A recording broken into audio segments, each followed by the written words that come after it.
He was this role model for everyone. Full of life, always had fun. He has a definite sense of adventure. He's definitely a mountain man. One day you're 10 foot tall and bulletproof, the next day you're wheeling.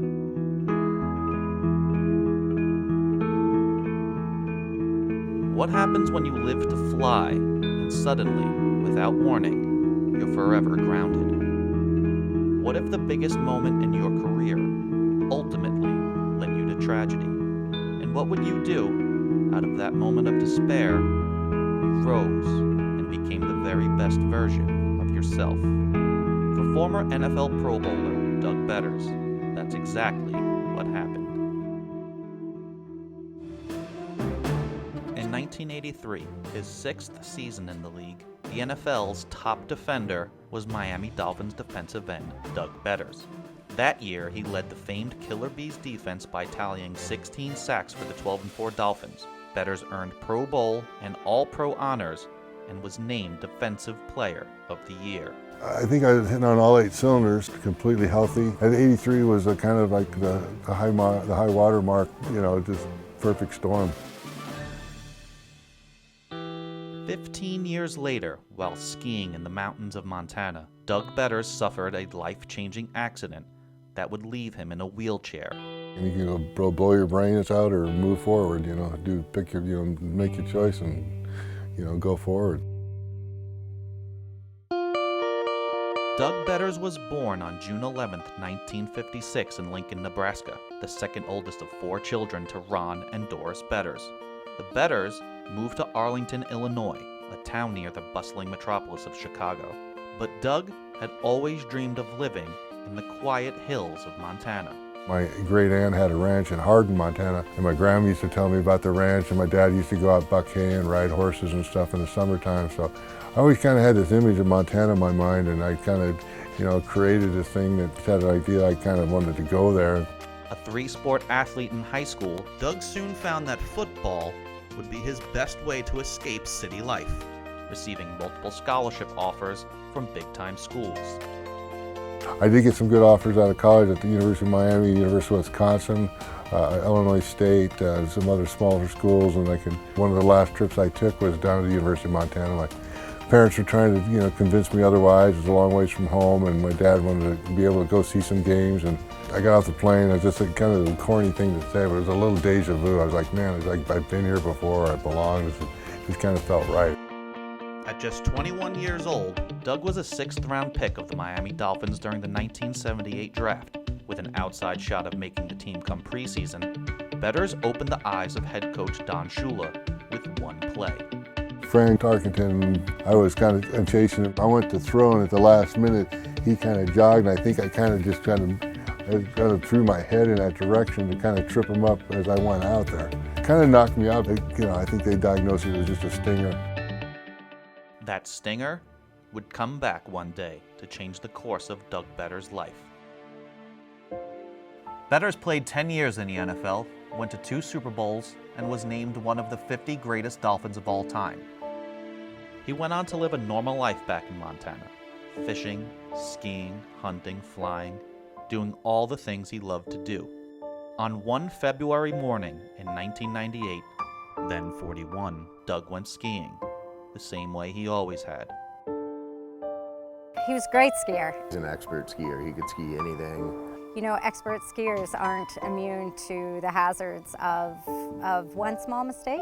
That particular day in February, February 5th, my mom's birthday, I was up skiing. I was skiing that day, and it was a nice spring day. It was a bluebird day. It was beautiful. It was one of those go fast days. Maybe I'll make one more run, because I'm going to be gone for a few days. I'm not going to ski for a couple, 3-4 days, so one more run. Wasn't making a lot of turns. I was just kind of pretty much going straight down, kind of like a downhill course. I was going 40, 45 miles an hour at least, and I got off the corduroy, it was kind of a flat light, and I hit some soft snow. My skis just kind of grabbed on me, and it just enough to kind of lurch me forward, and I just did a header. Got a call that somebody was underneath the lift, and I arrived on scene, and I saw that it was Doug. I was on a chairlift, and I looked down, and I saw him lying there, and somebody said, I think that's Doug, and I saw that it was his outfit and that was him, and I couldn't believe it. I could see the divot where his head went in. A 6'8", 180 football player falls, he leaves a hole about that big around. You could drop a car into it. What they call a yard cell. I just kind of tumbled down and rolled for quite a ways and hit and landed on the bottom. And when I stopped, I went to get up, and I was having trouble getting up, and I couldn't figure that out. And I came over to him, and he said to me, "I can't feel anything." And she was saying, you know, stay down. Because I was trying to say, hey, just give me a hand. Well, for some reason, I can't get up. He kept saying to me, "What's going to happen? What's going to happen?" I started like trying to pound my legs. I can't feel my legs. Something's wrong or something. And it just don't move. It was probably one of the most horrible days of my life, seeing a friend of mine lying there motionless and not knowing what was going to happen. You're laying flat on the ground, your legs are flat and side by side, and they just don't move. I go, oh, this ain't good. This is, that's when it kind of finally hit home. The incident itself, the spinal injury, you train for that. You know what to do. It's actually one of the things that we train over and over in, but that human element of him looking at me and saying, "What's going to happen?" I didn't even know what to tell him. So the denial thing is, huge. And Dr. Green, when I was down in Miami during my rehab, just said that, early on, he says, just get used to it. You can live a life from a wheelchair, you can be productive and happy and have a family and everything else. I said, well, that's fine. That's all good, but I'm not going to be in that chair for long. I'm not going to be in a chair. I said, I'm going to beat this thing. I'm not going to be wheeling around. Been through a lot of injuries and recovered and done rehab, and this is just another one of them. I'll be able to get out of this and move forward, and then slowly, it's the reality sinks in, and no matter how many hours of rehab and how much lifting you do, how much it's not going to change. Doug Betters was paralyzed. Remember that sack on Fran Tarkenton, the one that got Doug Betters noticed by Don Shula? Well, several seasons after Betters made that play, Doug learned the lasting effect of that so-called stinger from team doctors. A small fracture to the C6 vertebrae in his spine. It turned out Doug Betters played his entire NFL career with a broken neck. The doctor in Miami, Dr. Barth Green, said to me, bottom line, because if not for your football injury, you would have walked away from that ski crash.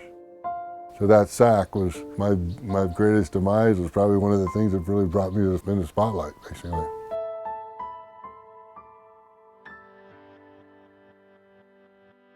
I don't take it for granted. I'm happy for what I got, for where I'm at now, and I just want to, appreciate every day, because, when you start getting older, you start seeing people tipping over, and, it can happen tomorrow.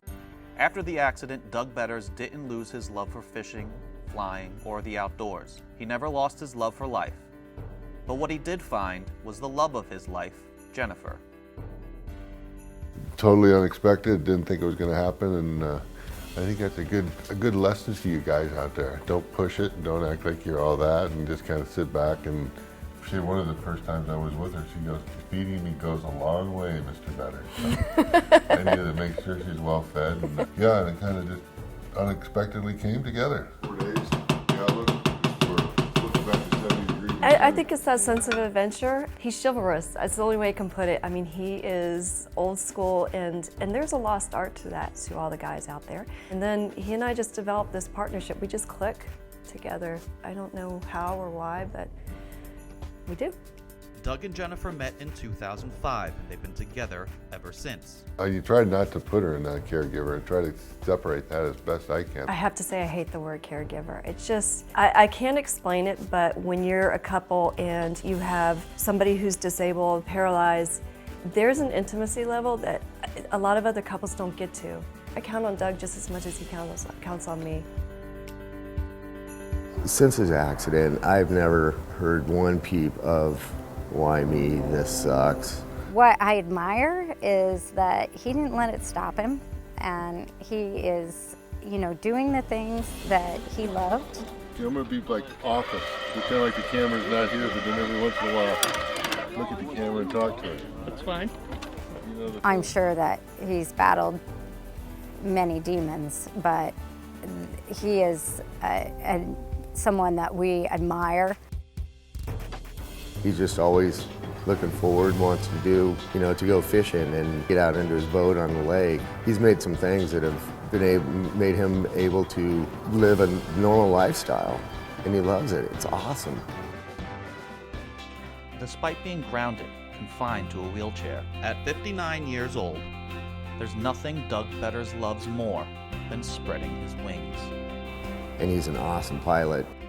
Yeah, I like to go fast. That's where my love of flying came up too. I don't know if it's much a speed freak. I'm not gonna race and people are doing that sort of thing, but I like excitement. I like things that are a little more, I get bored easy, I guess. Is this your favorite thing to do, flying? I love it. Yeah, it's fun.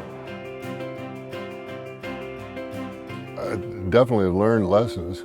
I've learned patience, I've learned tolerance, I've learned a lot of things about myself. If you're a jerk before you broke your neck doesn't make you going to be a saint, or vice versa, I think my wife, Jennifer, said that, she probably wouldn't have had anything to do with me in the old days, because I would have been probably some stuck up. I think he said one time, like, I wish you would have known me then, and I said, if I would have known you then, I wouldn't have been interested. And I think for me, it's like now his soul shines through. He always had that, but now it shines through. Doug Betters is many things: husband, friend, outdoorsman, pilot, fisherman, and philanthropist. In 1984, Doug started For the Children Incorporated, a charity that provides financial assistance to families with pediatric medical-related costs and raises roughly $50,000 per year.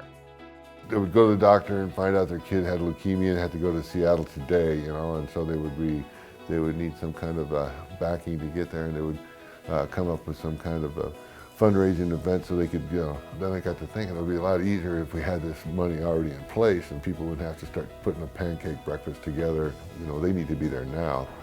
He is incredibly generous. He started For the Children Foundation over 30 years ago, and I can't tell you how many times I've been with him, and these parents come up with tears in their eyes and say, if it wasn't for your foundation, our kid wouldn't be alive. He has done so much for our community with the Winter Classic and just being a part of that community. Those things didn't stop. That wasn't meant to be. I wasn't meant to die that day, and that's a lesson you learn from all kinds of experience. But I think you see it from sitting down. I'm a lot shorter than I used to be. I think I see it from a different perspective.